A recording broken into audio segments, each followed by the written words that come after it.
Bago ka lumipat sa SB 11 plus 2, wala ka sa Malita. Ngayon, Sen, nasa Malita ka na. May Malita ka ba, Sen? What can you say about that? Malita, balita. Actually, parehas na yan eh. Para sa akin, bahagi na siguro yan ng tapunan ng putik sa politika. May nadagdag, may nabawas din. May Teka, nabawas. May nabawas din. May nadagdag na bagong kalaban, may nabawas na kakampi. Ang katotohanan, hindi nakabase sa kung sino ang kakampi mo o sino ang kalaban mo. Yun yung totoo. Kakampi man o kalaban, hindi ba?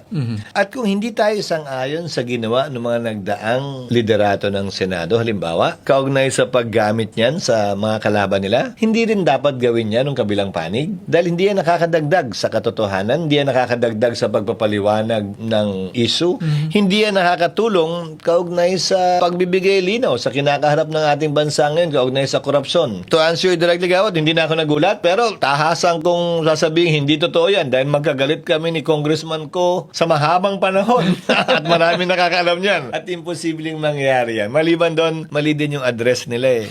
Hindi ko na i-correct address para sabihin tama yung address ko, pero mali din yung address nila. Napanood nyo ba yung senator, yung actual mismo nung press ko ni Mike Defensor? Yung Yung nagsalita yung mismong yung isa sa mga 18 ex-marine nung sinabi yung pangalan niya. Hindi kasi... Sa mga post-post na lang. Yung algorithm ko nga, wala na sa ganyan eh. Kaya payapa ang buhay ko eh. hindi ako nagpapa-apekto sa ganyan. Kasi masistress ka lang, di ba? Pag may nagsusumbong, hayaan nyo na yan, okay na yan. Hindi naman totoo eh. So hindi ko sa napanood.